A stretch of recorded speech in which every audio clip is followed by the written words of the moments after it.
guys? This is Ian here, coach of your Ladner Lanturn, bringing you guys our Week 5 match in Red, or the Regional Elite Draft League, taking on Showan and the Heracross Almelo.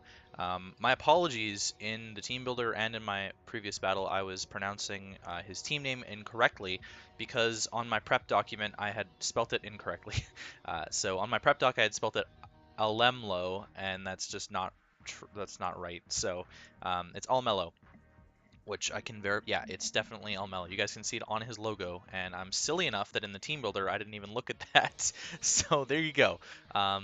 Big ups to Showan for helping me pronounce it after the match too. Yeah, so this is going to be a fun matchup. Let's run through his team real quick here. He's got Clefable, he's got Latios, which is a Z user, Meg Gyarados, Roserade, Swellow, Steelix, Electabuzz, Darmanitan, Trevenant, which is a Z user, Hitmonchan, and Minior. The only mons I was not expecting were the Hitmonchan and the Minior. Everything else was fair game. I was really expecting Roserade to spike stack me because it threatened out both of my hazard removers, which is why we didn't bring hazard removal. And if you guys haven't seen the team builder, you should check that out to figure out what I'm bringing. But I'll just run through it quickly here. We're running physically defensive Miltank with Thickbat to check the Darmanitan 10 out of 10 times. We can also check the Mega Gyarados with things like Thunder Wave, and Seismic Toss will always break a Mega Gyarados sub. Tangela, physically defensive, another threat to the Gyarados, because I think Mega Gyarados is a big win con against my team, especially with things like Mega Alakazam. Luckily for me, if I was running enough speed, I'm not, but if I was running enough speed, Mega Alakazam can actually outspeed +1 Mega Gyarados, which I didn't foresee until after the fact that I'd built. We are running an Assault Vest Regalgi with 4 attacks. They hit his team ridiculously hard, all 4 of them, except for maybe Dragon Pulse, but Dragon Pulse will be useful for the Latios if it comes down to it. We're running Assault Vest, but fully Spadef Bisharp, which is our another Latios check, and it's potentially a special Swellow check. We're Modest Mega Alakazam with 3 attacks and Thunder Wave, and we are Scarf Buzzwole with 4 attacks.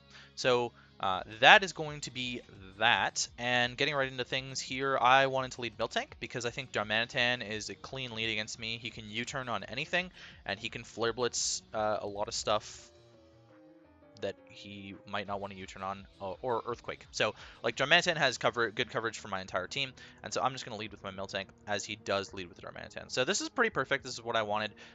Now, I'm debating on whether or not I go for Thunder Wave here, but I think that Steelix is probably, like, he's probably going to U-turn into Steelix if I had to guess, to get his own rocks up, anticipating me to get my rocks up, and keep his sturdy alive and whatnot.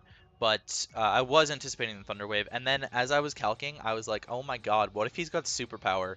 And the Superpower calc actually isn't that threatening. He does have to run Jolly against me? No, he doesn't. He could run Adamant Darm against me, and he would have been fine, except he couldn't have outsped Mega Alakazam. So he might be running enough speed to outspeed Mega Alakazam, and I overlooked this in prep, but he actually could be running Adamant to outspeed Buzzwole. So an Adamant Superpower, 2 Adamant Superpowers still won't kill me, because he lowers his attack after the first one. So I'm just going to opt to get up my rocks here, and then if he locks himself into Superpower, I can just Milk Drink, stall it out. So he is just going to U-turn. That's standard Jolly Scarf damage into the Steelix, so rocks for rocks is not bad. I'm actually going to opt to Seismic Toss here and see what sort of set he is, and he Toxics me instead of going for rocks first time. Interesting. I could have had Heal Bell, but, you know, it's fine. Obviously, I wasn't switching in Dragalge, which is my only Toxic, or Bisharp, my only Toxic answers on the Steelix, because he's going to Earthquake. So we're Toxic, it's not a big deal. He doesn't reveal Leftovers, which is clean.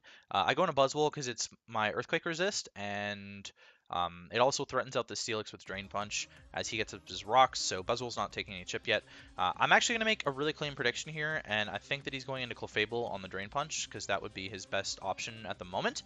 I don't see a reason for him to want to go into Latios right away and show me that Latios is his switch-in, when I think Clefable is a better switch-in, because it can resist both of my stabs, where Latios is weak to one of them.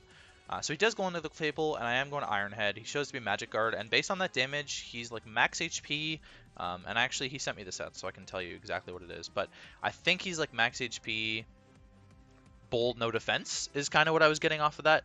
And what am I seeing here?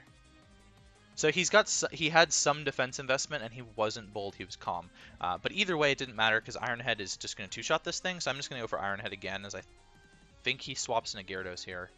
Yeah, he swaps into the Gyarados, takes the Rocks damage and the Intimidate damage, and then gets some chip from the Ironhead. That's about standard Mega Gyarados damage. Like, it's standard damage on a Gyarados before it Mega Evolves, by the way, the Ironhead. So I was fine with that. I'm just going to go right into my Tangela here, as he's actually going to sub. Mega Evolves, and he's going to sub.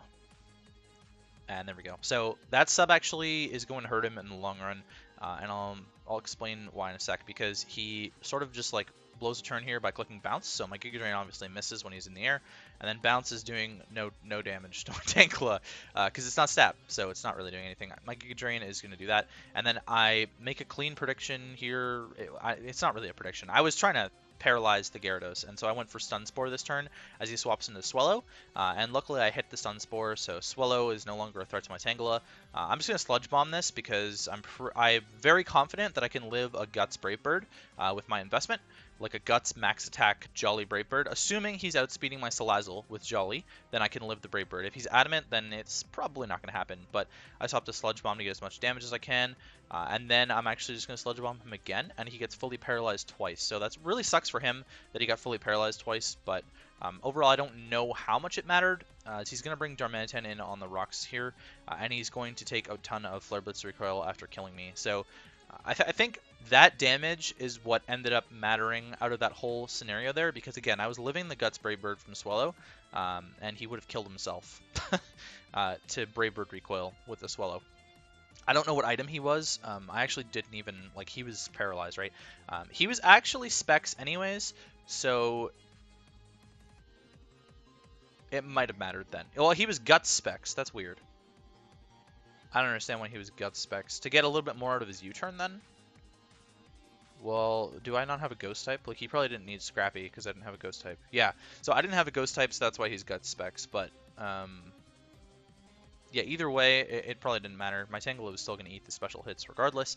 I didn't want to risk going into Dragalge, but if once I found out he was special, Dragalge was a free switch in, and Dragalge threatened anything, like literally anything. I could have just clicked Dragon Pulse, and I'm running enough speed on my Dragalge to outspeed min-speed Clefable, which he was, so Clefable was not a switch into Dragon Pulse because I would have just blown it back with Sludge Wave. So anyways, Tangela goes down to the Darmanitan. I can go into my Miltank freely because I'm Thick Bat, so he's locked himself into Flare Blitz now, which means I get to Seismic Toss here, and he's going to just swap in his Gyarados, which does not live the Seismic Toss after taking Rocks damage, so he sacks off the Gyarados. Probably a good play. I don't think Gyarados was doing a whole lot against my team. Was he Dragon Dance? I'm sorry, I didn't actually look through his team before I started filming. Waterfall, Bounce, Sub, Taunt. No, so he wasn't a setup Gyarados anyway, so Gyarados was actually doing nothing against my team. Assuming he was expecting Scarf Buzzwole, then Gyarados like actually couldn't touch me. And he really couldn't do anything with Gyarados there. So anyways, Miltank picking up the kill with Seismic Toss there. This is going to bring in the Steelix, and I was like, okay, Steelix is probably okay. I was actually expecting the Latios to come in there, but Steelix is fine. I'm just going to go into Buzzwole on whatever, and he actually predicts my switch and goes for the Toxic on the Buzzwole. It's a clean play, clean play. At this point, I'm fine with clicking Drain Punch, because Clefable can't switch in on 2 Drain Punches. So I end up just killing the Clefable here with my Buzzwole. And then what's going to come in? Then, I can't remember what comes in now. Does he go Latios? So yeah, no, so now he goes Latios, and he makes a really good read, predicting a switch of some kind, and goes back into Steelix. Now I've shown that Bisharp is my Latios answer, and so he can just Earthquake with Steelix. I'm going to go into my Buzzwole, though, on it. And now I'm going to make another read, and this is the read that ends up winning me the game, pretty much, as he goes into Latios on the Buzzwole's Drain Punch, and I Leech Life it and kill it. Realistically, that's what I had to do there to win. But Leech Life would have been alright against the Steelix anyways. Now I'm a +1, so Leech Life is still going to be doing decent damage. Okay, so it's negligible damage, but you know, it's okay damage. He's sort of just wearing me down with Toxic. Obviously, I'm Scarfed in, so I don't have Roost or anything like that, but I'm +1. And at this point, okay, so he goes to the Earthquake now, and I'm going to get dropped pretty low with the Toxic damage. So at this point, I'm calculating the damage that his Earthquake's doing to me, and it's showing to me no investment, which he is a tiny bit of investment. 64 attack, and he's actually Choppleberry Steelix, which is really good prep. I didn't even think of Choppleberry. I was thinking like a Guave Berry kind of thing going on there. He didn't even have Gyro Ball. He had Heavy Slam instead of Gyro Ball, so he wouldn't have killed my Alakazam anyways. Anyways, my Alakazam's living the Earthquake here because he's not attack invested. So I'm just gonna go on my Alakazam because Energy Ball can pick this off. Shadow Ball can potentially pick this off depending on his Spadef investment. So I'm gonna go Alakazam, preserve some differential here, and I'm just gonna kill this thing with the Energy Ball.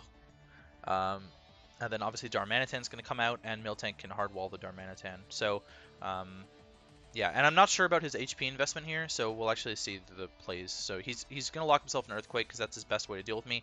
Obviously, Buzzwole's low enough now that it's going to die to the Earthquake, and he's faster than me. I'm forced to Milk Drink this turn because I don't know how much HP investment he has, but now I'm healthy enough to just S-Toss, and it turns out that he doesn't really have any HP investment, I don't think at all. And so the Seismic Toss ended up killing him. And so we pick up the 5-0 win. He had no HP investment on the Darmanitan. He invested into defense instead of HP. So yeah, that's going to be our game against Showan in the Heracross Almelo. I was really scared about this match going into it, and I think I played pretty solid. I think my predictions were really good. Predicting the Clefable coming in on the Buzzwole, and then predicting the Latios coming in on the Buzzwole were the two big things here. You can say what you want about the paralysis. I don't think in the grand scheme of things the paralysis mattered that much. Especially since he was Specs, Alakazam was outspeeding the Swallow, and I could have calced that he was Specs, and I would have known that Alakazam was going to outspeed the Swallow. I also had things like Sucker Punch Bisharp in the back, and so if Miltank ended up going down to the Darmanitan, I knew he was locked in at the end there, and so Bisharp could have picked off that kill, things like that. Dragalge never even saw the field, but I was a very unique Dragalge set with a lot of speed investment to be able to handle Clefable, so, you know, there's no Dragon Switch in on his team, essentially, because of that. So yeah, I think I prepped actually well in a match that I was really scared for. And I think that that's pretty much all there is to talk about this match. So we moved to 4-1 plus 13, which is actually like a really good record. And I'm not entirely... Let me just bring up the standings for week 4 to see where I sort of would fall then. I'm pretty sure Blitz won. I'm not sure if Vic has won yet. And I'm just gonna sort of like talk about this real quick to sort of see what's going on here. So Adam played, Blitz has played for week 5, but Vic hasn't yet. So I don't know what Vic's record's going to be. Vic is first in the division. He's 4-0 right now. And Blitz is right behind him, 3-1 plus 12.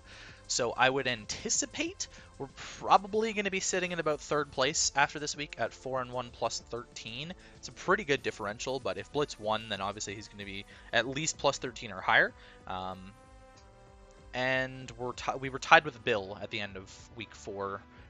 And even though it goes alphabetically, we actually had the head-to-head against him, so that might have mattered for playoffs potentially, but there you go. So that is going to be it for me in week 5. Next week in week 6, we play Shiny Spam and the Flint Tropius. Going to be a fun match. He's got a really scary team, lots of threats, and some bulky boys that I'm not super thrilled to face. But there you go.